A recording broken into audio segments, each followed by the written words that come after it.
जब्ता निकाल, जब्ता निकाल।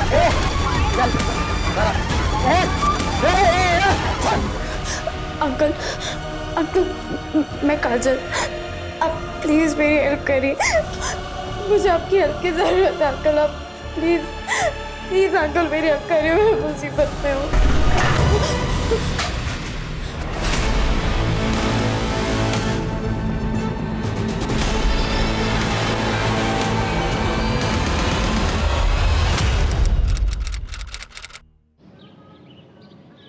मनुष्य एक सामाजिक प्राणी है और उसकी जिम्मेदारी है समाज को बेहतर बनाने की। लेकिन आज के मनुष्य ने अपने स्वार्थ और लालच को समाज की दुर्गति है। आजकल के बच्चों को ना इंग्लिश स्कूल में पढ़ाने का एक ही नुकसान है, हिंदी में बहुत ही कच्चे होते हैं। और बेटा तुम तो पत्रकार की बेटी हो, फिर भी तुम्हारी हिंदी इतनी खराब। माँ, मैं ना आपके और पापा की तरह कोई जर्नलिस्ट नहीं हूँ, और वैसे भी मुझे ना इंग्लिश रिपोर्टर बनना है। अच्छा, देखना क्या टॉप की रिपोर्टर बनूंगी मैं। प्राइम टाइम पे मेरा शो आएगा। हाँ हाँ बन जाना टॉप की रिपोर्टर, लेकिन तेरी हिंदी भी मैं सुधार के रहूंगी। सुधार लेना, सुधार लेना। पहले आप ये बताइए कि हमारे पूज्य पिताश्री कब आ रहे हैं? बस आ रहे हैं वो। ठीक।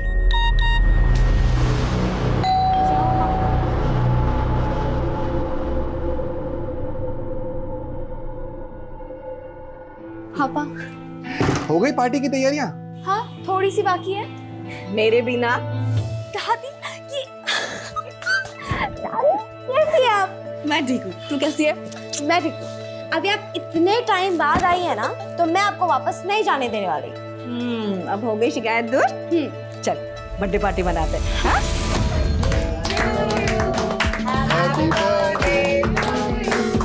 Happy birthday, dear Kajal. Happy birthday.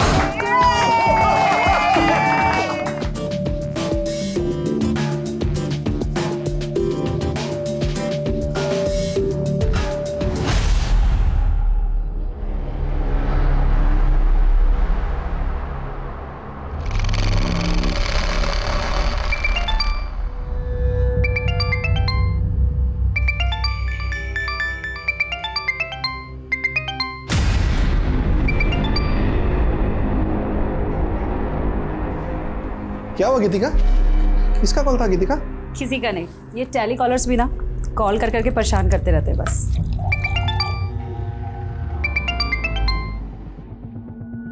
मैं माँ को कोल्ड ड्रिंक दे के आती हूँ।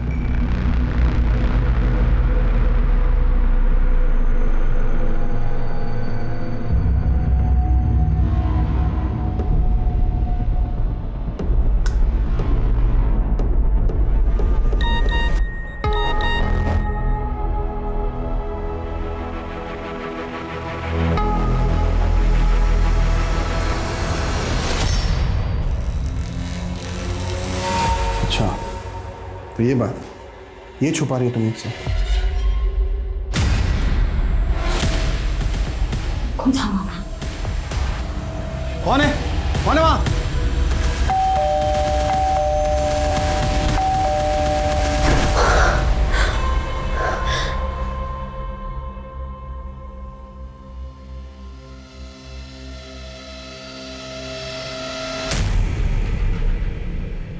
ले पहन ले, 10 मिनट के अंदर तैयार हो जाए। और हाँ, हाथ मुंह धो धा के अपने आप को ठीक कर ले।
निकाल सबका निकाल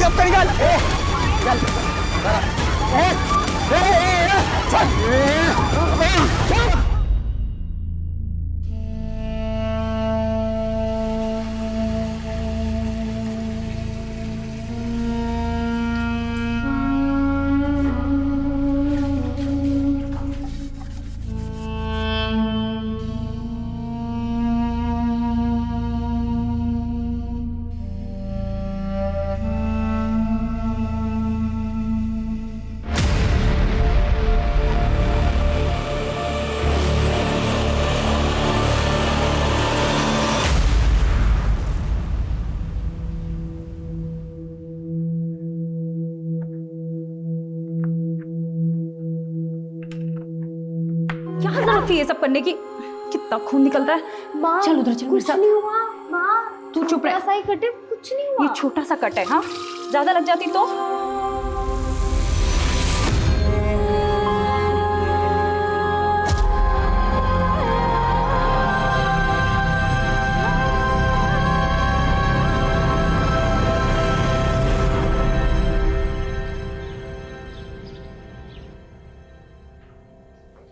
सर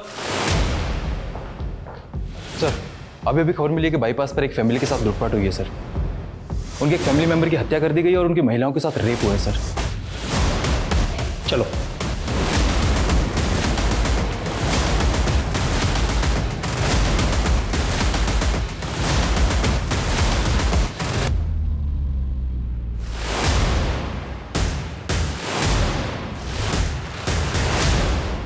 सर कल एक फ़ोन आया था जिसके बारे में, वारदात के बारे में इन्फॉर्म थी सर। सुनीता, इन लेडीज़ को हॉस्पिटल लेके जाओ, इनका मेडिकल चेकअप कराओ। जी सर।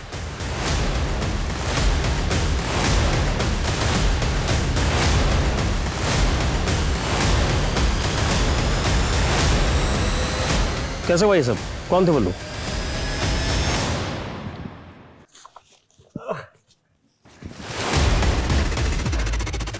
हम नहीं जानते वो लोग कौन थे, लेकिन इसका जिम्मेदार सिर्फ आप लोग हैं। सुन रहे हैं ना? आपके इलाके में इतना बड़ा वारदात होता है, मेरा पूरा परिवार बर्बाद हो गया। आप लोग जिम्मेदार हैं इसका। देखिए उस परिवार का गुस्सा जायज है और ये लॉ एंड ऑर्डर की जिम्मेदारी किसकी है? आपकी है ना। और कर क्या रहे हैं आप लोग?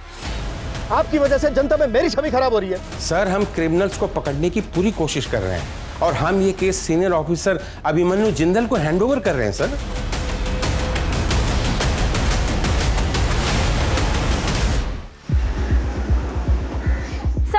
सर देखिए मैं आप सभी लोगों को इस बात का भरोसा दिलाना चाहता हूं कि अब इस केस में कोई कोताही नहीं बरती जाएगी।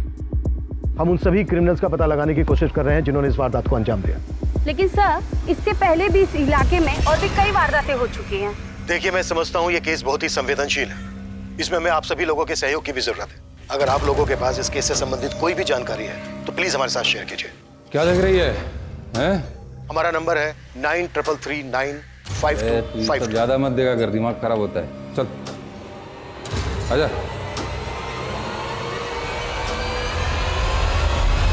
सर जिस तरह की ये वारदात है, पिछले कुछ दिनों में ऐसी कई वारदातें हुई हैं। ऑन रिकॉर्ड इस एरिया में 5 अलग अलग जगहों पर 5 अलग अलग फैमिलीज के साथ रेप और लूटपाट की घटना हुई है। हो सकता है घटनाएं ज़्यादा भी हुई, लेकिन रिपोर्ट सिर्फ 5 हुई हैं। ये भी तो हो सकता है कि शीघ्र दूसरी जगहों पर भी फैला हो, लेकिन प्रेजेंट में हम इस केस को फॉलो करेंगे। जी सर। सर ये फैमिली शादी के फंक्शन से घर लौट रही थी जब ये हादसा हुआ। लोकल पुलिस को क्रिमिनल्स का एक टिफिन हाथ लगा जिसमें चिकन था। सर एक टिफिन बॉक्स मिला है सर। लोगों ने वहाँ पर खाना खाया लेकिन चिकन को छुआ तक नहीं। चिकन ना खाने के पीछे कोई तो कारण होगा। अच्छा इस टिफिन पे एक नाम खुदा है, नाथू सिंह। जी सर, ये नाम वाला एंगल और क्रिमिनल्स के चिकन ना खाने वाले एंगल को पुरानी इन्वेस्टिगेटिव टीम ने काफ़ी इन्वेस्टिगेट किया, लेकिन कोई इन्फॉर्मेशन हाथ नहीं लगी उनके। उनकी इन्वेस्टिगेशन जहाँ खत्म हुई है हम वहाँ से शुरू करेंगे। एक काम करते हैं, सबसे पहले क्राइम सीन विजिट करते हैं। सर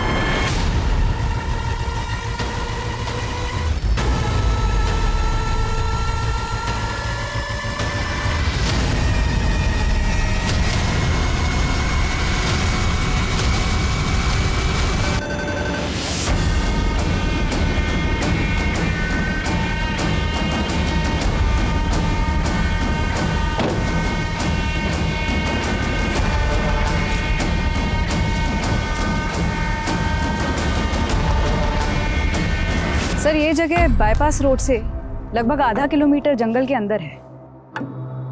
ये जो 5वीं वारदात हुई वो इसी लोकेशन पर हुई।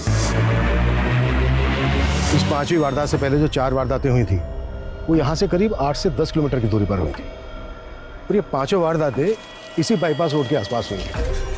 इस रेडियस में कोई रिहाइश भी नहीं है। राइट सर, रात को इलाका और भी सुनसान हो जाता होगा, जिसका फायदा क्रिमिनल्स ने उठाया।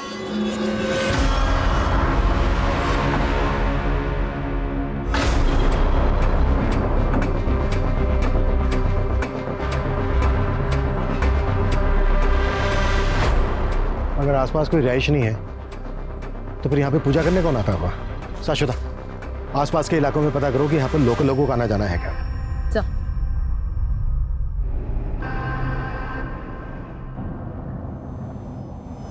ए, गाड़ी रोको, वापस लो, रिवर्स लो।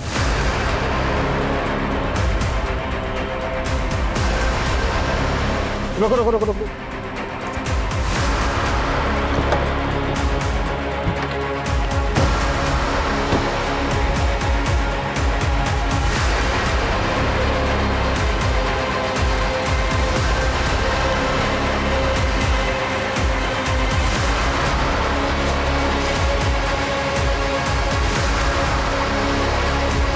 अगर इस कच्चे रास्ते से क्राइम सीन पर जाएं तो क्राइम सीन होगा यहाँ से लगभग 200 से 300 मीटर,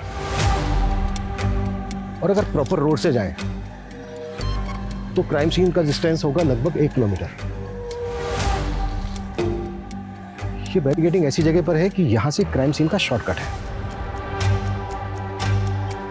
शाश्वता, पता करो कि ये बैरिकेडिंग वारदात होने के पहले से यहाँ पर लगाई जाती थी या वारदात होने के बाद से लगाई जाने लगी, और ये भी पता करो कि यहाँ पर किन पुलिस वालों की ड्यूटी होती है। सर,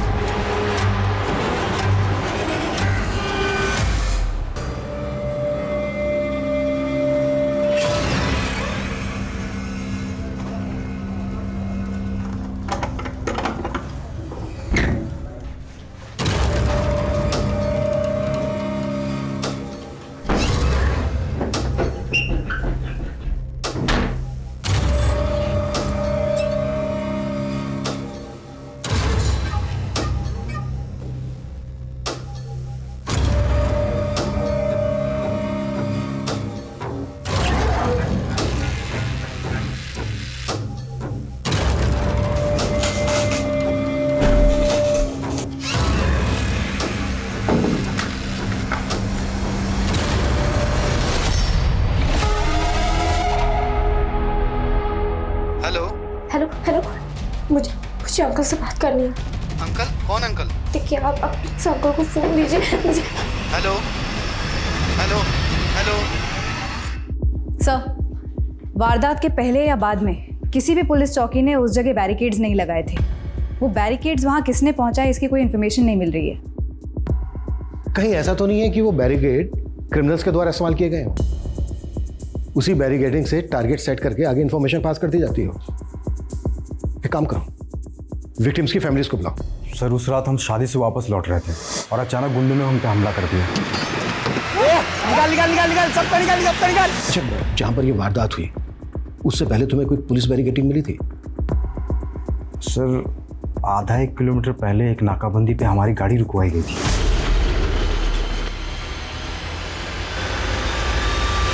अच्छा, वो जो पुलिस वाला था उसकी शर्ट पे कोई नेम प्लेट लगी थी? सर, इतना ध्यान तो नहीं है मुझे सर। चेहरा याद है उस पुलिस वाले का? सर, काफ़ी अंधेरा था और मुझे कुछ याद भी नहीं है सर।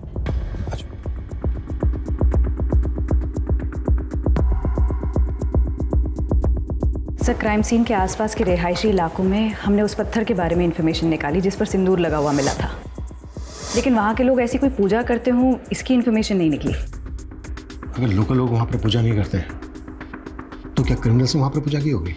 सर, हो सकता है कि ये किसी ट्राइबल कम्युनिटी का काम। ऐसे समुदाय होते हैं जो धार्मिक भी होते हैं और ऐसी वारदातें भी करते हैं। आखिरी वारदात जिस दिन हुई उस दिन मंगलवार था और क्राइम सीन से हमें चिकन से भरा हुआ टिफिन मिला। अक्सर लोग मंगलवार को नॉन वेज नहीं खाते। हो सकता है किसी खास समुदाय के हों। ऐसे समुदाय के बारे में पता करो और इस वारदात से पहले जो 4 वारदातें हुई हैं उनकी फैमिलीज को बुलाओ।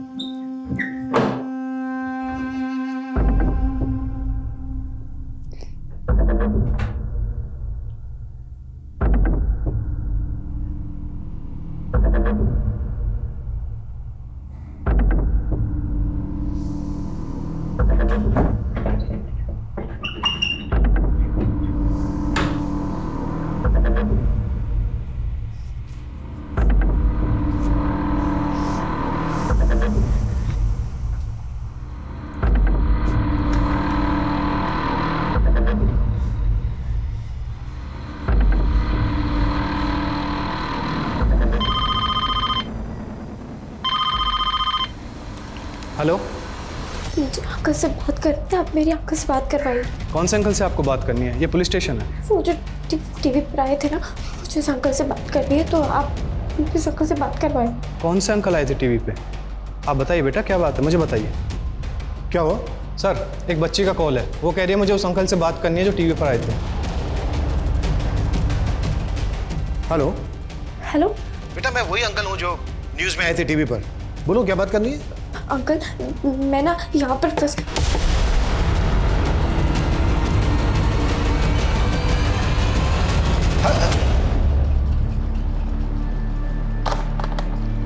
इस बच्चे का दोबारा से फोन आए तो बताना मुझे। सर,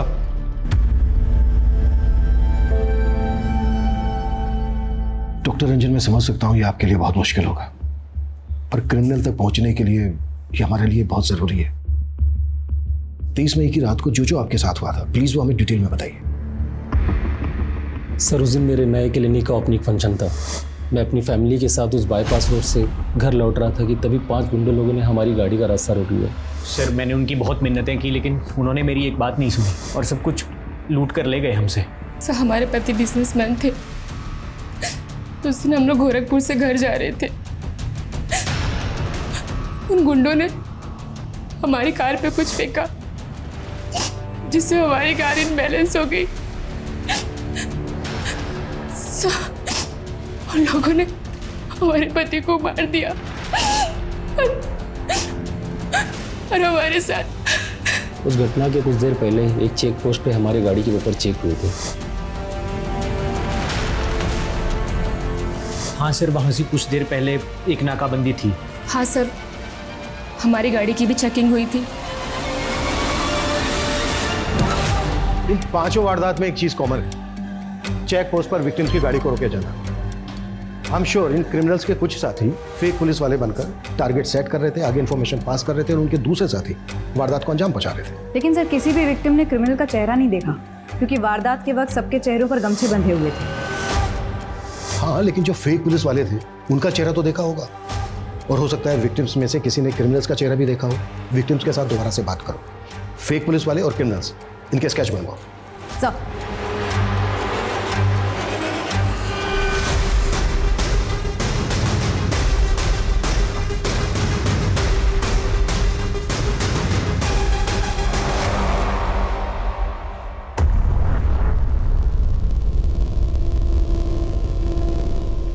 सर, उस बच्चे का दोबारा कॉल आया है।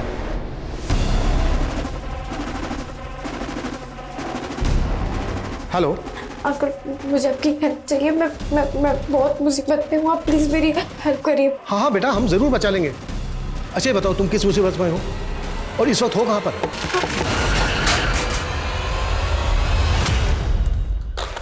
जिस नंबर से कॉल आया, पता करो किसका कॉल है, किसके नाम पर रजिस्टर्ड है। इस नंबर को ट्रेस करने की कोशिश करो। सर,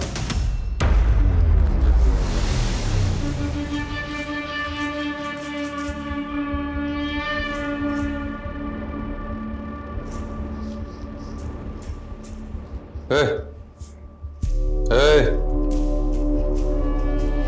ए, चलो चलना नहीं है।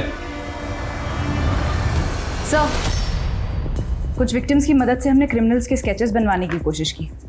याददाश्त पर काफ़ी जोर देने के बाद ये 7 स्केचेस बने हैं, लेकिन इनकी हुलियों को देखकर ये कहा नहीं जा सकता कि ये कितने एक्यूरेट हैं। अपना डेटा चेक करवाओ, हो सकता है इनमें से किसी का किसी नामी क्रिमिनल के साथ हुलिया मिलता है।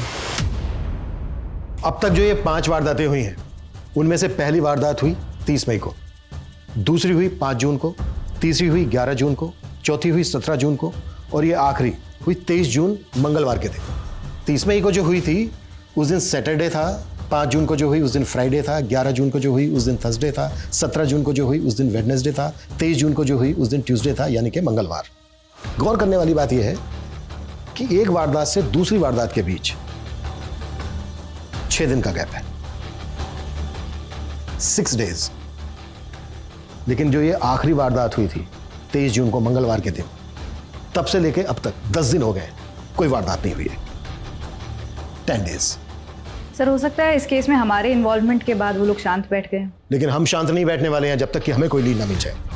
ये जो आखिरी वारदात हुई थी 23 जून मंगलवार के दिन, इसके क्राइम सीन से हमें मिला था चिकन से भरा हुआ टिफिन, बैरिकेड और पत्थर पर पूजा करने के निशान। तो इस वारदात से पहले की जो ये 4 वारदात हुई हैं, हो सकता है इनके क्राइम सीन पर भी ऐसा कुछ मिले जो अब तक इन्वेस्टिगेटिव टीम को नजर नहीं आया है।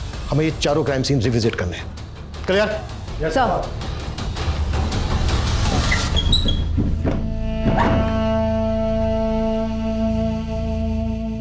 ले तेरे लिए दूध लाया हूं, फटाफट पी ले।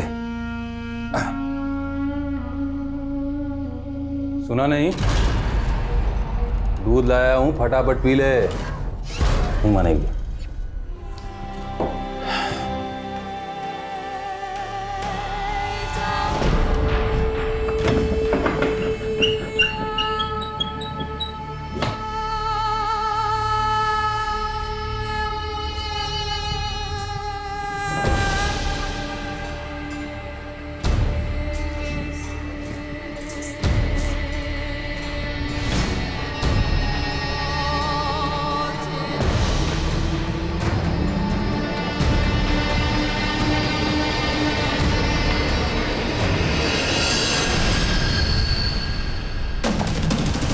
सर, उस बच्ची का दोबारा कॉल आया है, लेकिन उसकी आवाज नहीं आ रही।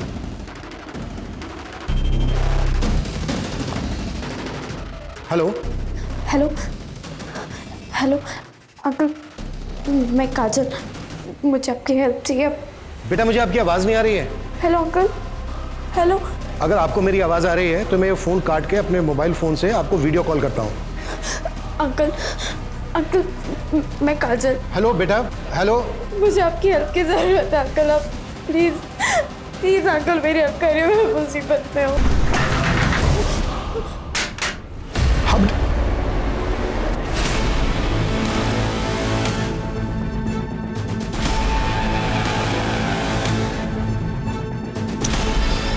स्विच ऑफ हो गया।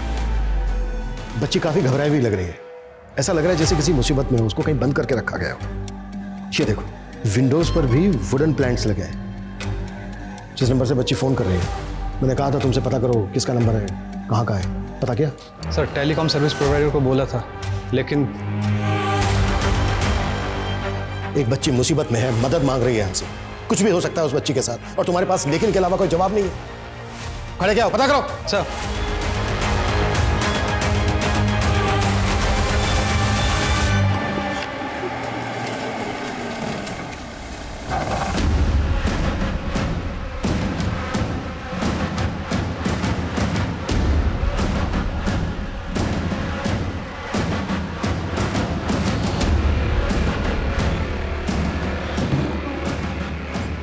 सर, जिस नंबर से वो बच्ची कॉल कर रही थी वह किसी जयदेव वर्मा के नाम से नील कटरा के एड्रेस पर रजिस्टर्ड है, और वो नंबर काफ़ी टाइम से भी बंद आ रहा है। और सर, ये जयदेव की फ़ोटो।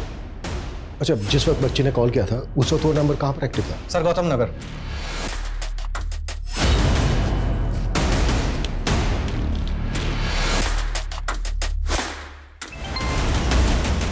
सर, मैं आपको ही फ़ोन करने वाली थी। 17 जून को जो चौथी वारदात हुई थी, वहाँ एक खून से सनी हुई शर्ट मिली है। हाई पॉसिबिलिटी है कि एक क्रिमिनल की शर्ट हो और क्राइम के बाद चेंज की गई हो। साक्षिता अपनी टीम को बोलो कि पूछताछ जारी रखे।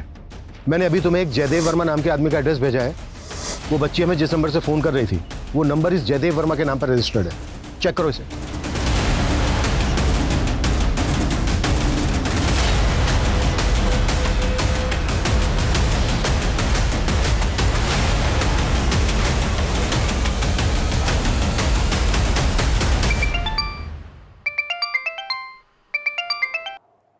हाँ शाश्वता। सर, जिस जयदेव वर्मा का आपने एड्रेस भेजा था वहाँ कोई जयदेव रहता ही नहीं है। आई थिंक वो नंबर फेक आईडी पर लिया गया है। उस नंबर के कॉल रिकॉर्ड्स में हमें 2 नंबर और भी मिले, वो दोनों भी फेक आईडी पर लिए गए। वो बच्ची जरूर गलत लोगों के चंगुल में फंसी है। उस बच्ची ने जिस नंबर से हमें फ़ोन किया था, वो नंबर उस वक्त गौतम नगर में एक्टिव था। गौतम नगर बहुत बड़ी कॉलोनी है। एक काम करो, एक टीम बनाओ, उस टीम को बच्ची का फोटो दो। स्क्रीनशॉट लिया था मैंने, हो सकता है उस एरिया में बच्ची का फोटो देख के उसे कोई आइडेंटिफाई कर ले।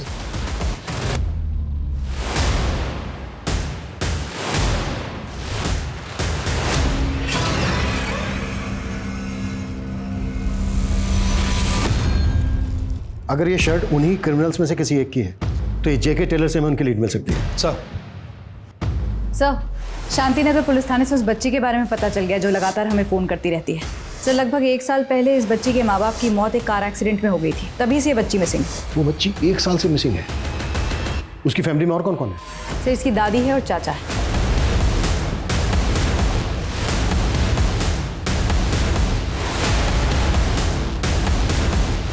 मेरी काजल जिंदा कहाँ है वो? आप उसे अपने साथ लेके क्यों नहीं आए? इस वक्त काजल कहाँ है हमें नहीं पता। काजल ने हमारे पुलिस स्टेशन में फ़ोन किया था, उसे हमारी मदद चाहिए थी। हमें ऐसा लगता है कि उसको कहीं कैद करके रखा गया है। कहाँ कैद किया? ये हम पता लगा रहे हैं। आप लोग प्लीज़ ये बताइए कि 1 साल पहले एग्जैक्टली क्या हुआ? काजल उस दिन मेरे बेटे और बहू के साथ ही थी। वो लोग मुझे मिलने यहाँ मेरे घर आने वाले थे। दादी, हम बस निकलने ही वाले हैं, लेकिन पहले आप मुझे ये बताइए कि आपने मेरे लिए स्पेशल डिश बनाई है ना? तू बस आ जा, तेरी पसंद की सारी चीज़ें बनाई है। अरे मम्मी, आपके लिए कुछ लाना है क्या? नहीं बेटा, तुम लोग जल्दी से आ जाओ बस। मैं शाम तक इंतजार करती रही, फिर खबर मिली कि उनका एक्सीडेंट हो गया है।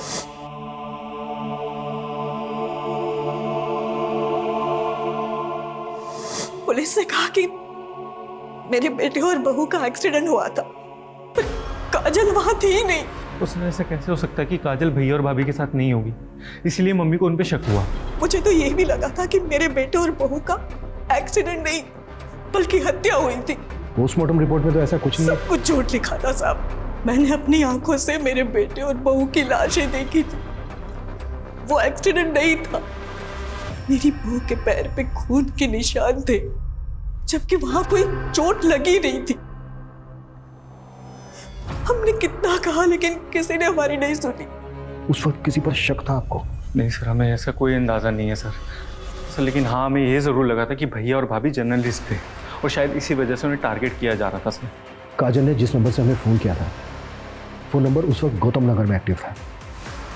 गौतम नगर में आपकी जान पहचान का कोई रहता है, कोई ऐसा जिस पर शक हो आपको, जो काजल के साथ ऐसा कर सकता हो या आपके बेटे बहू के साथ ऐसा कर सकता हो? नहीं सर, कोई भी नहीं है सर जिस पे हमें शक हो।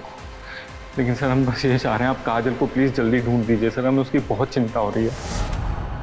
हाँ मैडम, ये मेरा ही टैग है। ये शर्ट मैंने बनाई है। किसने बनवाई थी तुमसे? अब मैडम रोज़ाना इतने सारे ग्राहक आते हैं यहाँ पे, अब ये बताना थोड़ा मुश्किल हो जाएगा। इनमें से किसी को जानते हो? मैडम ये तो एकदम सुनील साहब जैसे दिख रहे हैं। वो भी आपकी तरह पुलिस में है और उनकी पुलिस की वर्दी मैं ही सिल के देता हूँ। कहाँ रहता है ये सुनील? आइए मैडम, ये उनका घर।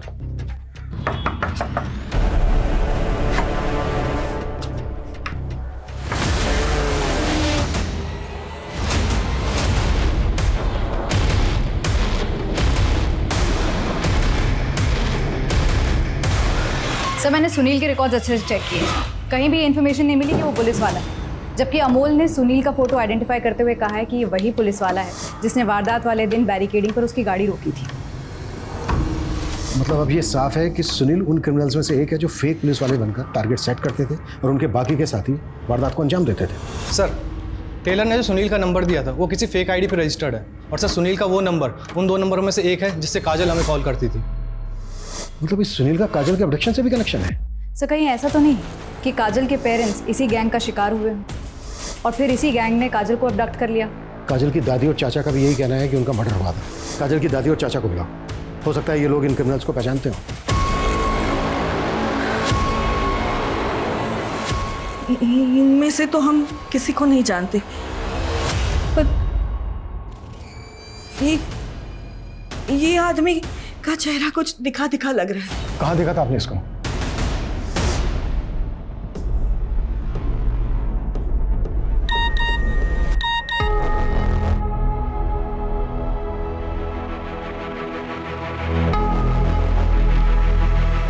अच्छा ये बात है, ये छुपा रही हो तुम मुझसे? तुम्हें धमकी भरे मैसेजेस आ रहे हो, तुमने मुझे बताया तक नहीं। हमारे प्रोफेशन में तो ये आम बात है ना, ऐसे कॉल और धमकी आना। लेकिन तुम्हें मुझे तो बताना चाहिए ना एटलीस्ट। रघु मुझे धमकी भरे मैसेज कर रहा है।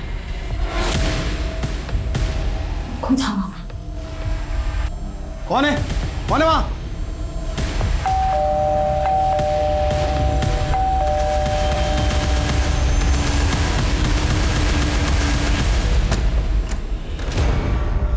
तू, तेरी हिम्मत कैसे हुई गीतिका को धमकी देने की? हा? चल दे, आराम से शांत। मुझे तो लगा यार तुम अकेले ही बेवकूफ आदमी हो, तुम्हारी पत्नी तो समझदार होगी, पर नहीं, तुम दोनों के ऊपर ईमानदारी और अच्छाई की चर्बी चढ़ी हुई है। अब पते की बात सुन लो, केस जो है ना वापस ले, नहीं तो सबको मार देंगे। किस वजह से ये आदमी आपके बेटे और बहू को धमकी दे रहा था? वो हमने हमारे बेटे और बहू को बाद में पूछा भी था, पर उन्होंने हमें कुछ नहीं बताया। एक तरफ हाईवे पर लूट और रेप के केस और दूसरी तरफ उन क्रिमिनल्स में से एक क्रिमिनल काजल की फैमिली के पर्सनल स्पेस तक पहुंच गया। से हाईवे रॉबरीज के 5 केसेस काजल के केस से बिल्कुल अलग लग रहे हैं। काजल के पेरेंट्स की संदिग्ध हालत में मौत और उसको कैप्टिव रखना, इसके पीछे कोई बड़ा मकसद लग रहा है सर। अब तक हम मानकर चल रहे हैं कि काजल को गौतम नगर में कहीं कैप्टिव करके रखा गया होगा। एक काम करो, गौतम नगर में क्रिमिनल्स के बारे में पूछताछ करवाओ, शायद वहां पर किसी ने किसी को देखा हो। सर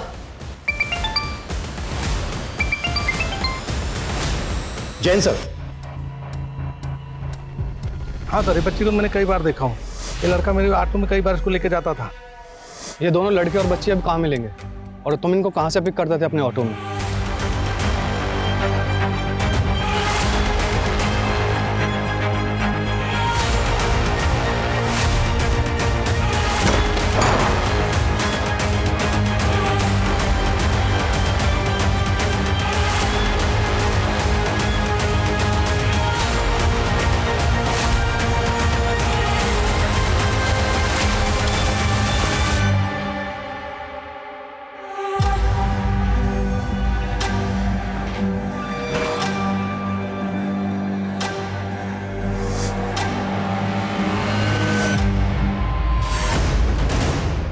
जब काजल के साथ मेरी वीडियो कॉल पे बात हुई थी तो काजल यहीं पे थी, मतलब उसको यहीं कैप्टिव करके रखा गया था। पता करो ये जगह किसकी।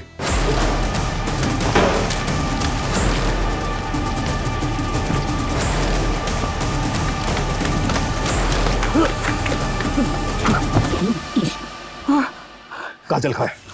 मुझे नहीं मालूम, उसको दिलीप लेके गया था। कौन दिलीप और कहाँ ले गया था? वो सब मुझे नहीं मालूम। 1 साल पहले काजल का किडनैप तुम ही लोगों ने किया था ना?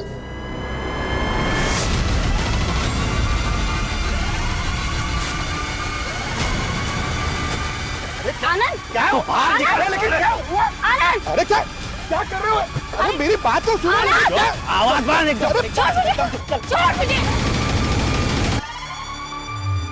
और पिछले 1 साल से साहब उससे मजे कर रहे हैं। ये जो हाईवे पे लूट और रेप के केसेस होते थे, ये सब भी तुम उसी साहब के कहने पे करते थे ना? नहीं साहब, इसमें हमारे साहब का कोई हाथ नहीं है। ये तो हमारे समुदाय का पुराना धंधा है।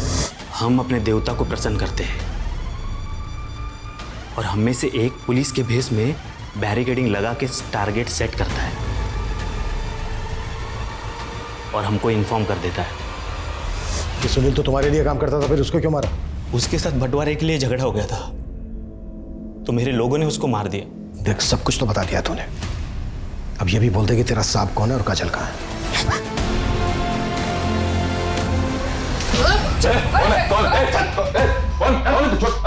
मैंने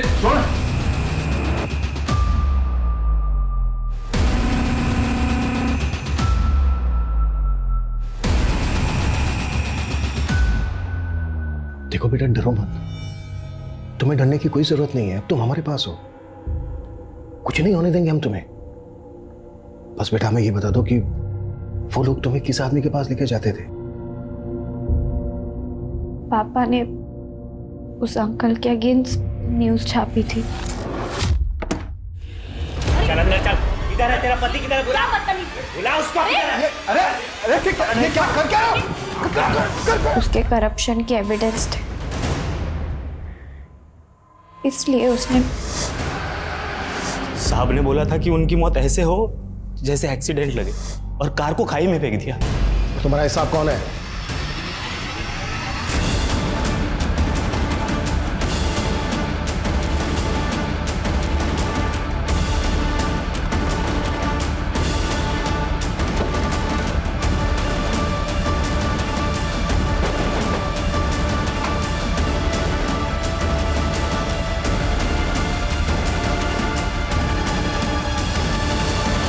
पता भी है किस पे हाथ डालो तुम? 2 मिनट के अंदर ना तुम्हारी वर्दी छिन जाएगी तुमसे। हमारी चिंता छोड़िए, अपनी सोचिए मंत्री जी। आपकी तो कुर्सी भी गई और इज्जत भी। ये फाइल देख रहे हैं आप, इसमें आपके सभी कुकर्मों का हिसाब किताब है।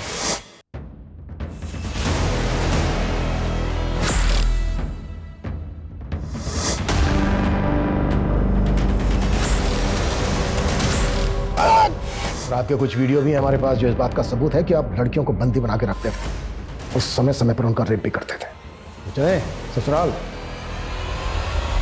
काजल के माता पिता द्वारा जुटाए गए सबूतों और काजल के बयान के आधार पर पुलिस ने पशुपति के खिलाफ चार्जशीट फाइल की। वहीं रघु और दिलीप के बाद पुलिस ने निम्बट समुदाय के बाकी क्रिमिनल्स को गिरफ्तार कर लिया, जो कि एक लंबे समय से हाईवे रॉबरीज में इन्वॉल्व थे। 1 साल के लंबे इंतजार के बाद आखिरकार काजल अपनों के बीच पहुंच गई, लेकिन अपनी आंखों के सामने अपने माता पिता की हत्या देखने के बाद वो पशुपति और बाकी के अपराधियों के बीच रोजाना शोषित हो रही थी। पर फिर भी उसने हिम्मत से काम लिया और अपनी आवाज पुलिस तक पहुंचाने की कोशिश की। काजल अपने दर्द से कभी नहीं उबर सकती, लेकिन फिर भी वो रिपोर्टर बनकर अपने स्वर्गीय माता पिता का सपना पूरा करना चाहती है। हम उम्मीद करते हैं कि काजल के सपने जरूर पूरे हों। अब मैं अनूप सोनी आपसे विदा लेता हूं, फिर मुलाकात होगी क्राइम पेट्रोल सतर्क में एक और नए केस के साथ। तब तक अपना और अपने परिवार का ख्याल रखें, सतर्क रहें, सुरक्षित रहें और देखते रहें क्राइम पेट्रोल सतर्क। जय हिंद।